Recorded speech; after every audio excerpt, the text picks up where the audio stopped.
पाकिस्तानच्या विरोधात भारतीय सैनिकांनी जो ऑपरेशन सिंदूर केलेला आहे त्यामध्ये मोठा यश मिळालेला आहे आणि त्याची सर्वत्र जय जयकार केली जात आहे। भारतीय सैनिकांचा सन्मान केला जात आहे।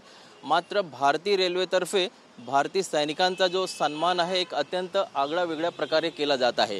हे तुम्ही पाहू शकता की सध्या आम्ही मुंबईचा जो छत्रपती शिवाजी टर्मिनस स्टेशन आहे तिथे आहोत आणि तिथे तुम्ही पाहू शकता की ह्या स्टेशनवरती तिरंगा रंगाची रोषणाई केली गेली आहे।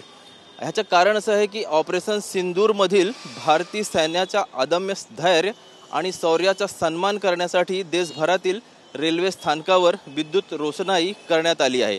भारतीय रेल्वेने शूर सैनिकांचा जो सन्मान केलेला आहे त्यासाठी हा एक अनोखा कार्यक्रम आयोजित केला गेला आहे आणि या निमित्ताने काश्मीर ते कन्याकुमारी आणि गुजरात ते आसाम असं सर्वच जे महत्त्वाचे रेल्वे स्थानक आहेत तिथं तिरंगा रंगाची रोषणाई करण्यात आलेली आहे। आणि ह्याचा जो उद्देश आहे तो हेच आहे की या मोहिमेचे यश लोकांमध्ये पसरवण्यासाठी भारतीय रेल्वेने हा जो कार्यक्रम राबवला आहे तो केला गेला आहे आणि ह्याची सर्वत्र जी आहे ती चर्चा आहे। आणि महत्त्वाचं असं आहे की आपल्या सैनिकांनी पाकिस्तानच्या विरोधात जी कारवाई केलेली आहे त्याची भारतामध्ये संपूर्ण जगामध्ये प्रशंसा केली जात आहे। कॅमेरा पर्सन हरीश नेगीसह ब्रिजभान जयस्वार TV9 मराठी।